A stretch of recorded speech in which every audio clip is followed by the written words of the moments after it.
Hi friends, welcome to Vardhan home kitchen. ఆరోగ్యానికి ఎంతో మేలు చేసే మిల్లెట్స్తో దోశ. మిల్లెట్ దోశతో తినడానికి రుచికరమైన టమాటా చట్నీ. మిల్లెట్ దోశ టమాటా చట్నీ కాంబినేషన్ సూపర్గా ఉంటుందండి. ఎలా చేయాలో చూసేద్దామా. మిల్లెట్స్ 2 కప్పులు తీసుకున్నాను. వీటిని తెలుగులో ఊదలు అంటారు. హాఫ్ స్పూన్ మెంతులు వేసుకున్నాను. ఈ మిల్లెట్స్ని 2-3 సార్లు బాగా కడిగి నీళ్లు పోసి నానబెట్టుకోవాలండి. 6 to 8 అవర్స్ నానబెట్టుకోవాలి, లేదంటే ఓవర్ నైట్ అన్నా నానబెట్టుకోవచ్చు. ఈ నానబెట్టుకున్న మిల్లెట్స్ని మిక్సీ జార్లో వేసుకున్నాను. మీరు లూజ్గా ఉన్న మిల్లెట్స్ తీసుకున్నారంటే అందులో ఇసుక ఉంటుంది. మిల్లెట్స్ని గాలిచ్చి ఇసుక లేకుండా చూసి తీసుకోండి. ఒక మీడియం సైజ్ బీట్రూట్ని ముక్కలుగా కట్ చేసి వేసుకున్నాను.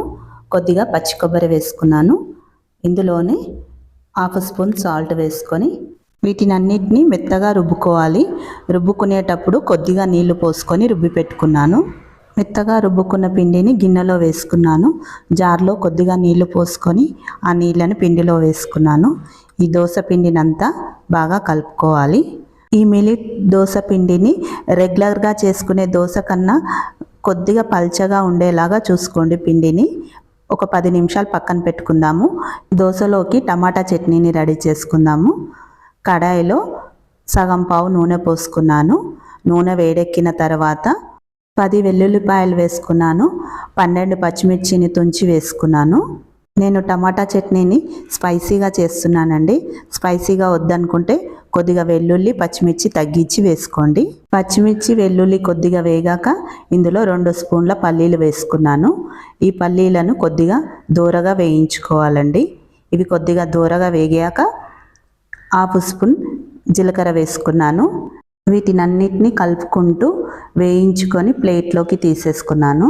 ఇవి చల్లారడానికి పక్కన పెట్టేసుకొని టమాటాను వేయించుకుందాము. అదే కడాయిలో 3 టమాటాలను కట్ చేసి వేసుకున్నాను. ఈ టమాటానంతా కొద్దిగా మెత్తగా అయ్యే వరకు వేయించుకోవాలండి.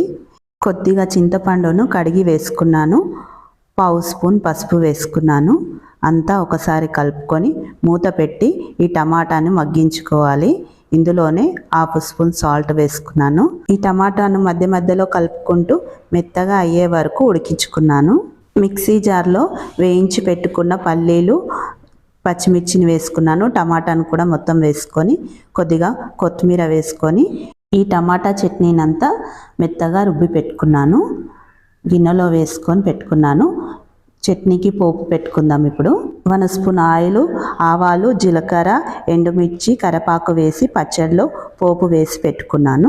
కొద్దిసేపు పక్కకు పెట్టుకున్న ఈ మిల్లెట్ దోశ పిండిని బాగా కలుపుకొని ఒక గరిటెడు పిండి తీసుకొని పెనం వేడెక్కినాక పెనం పైన రౌండ్గా తిప్పుకుంటూ దోశలాగా వేసుకోవాలి.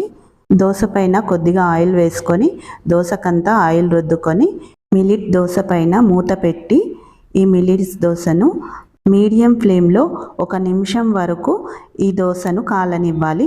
తర్వాత మూత తీసి పెనం మించి దోశను తీసి రెండో సైడు మరలేయాలి. చూడండి, పెనం మించి దోశ ఎంత ఈజీగా వచ్చేసిందో.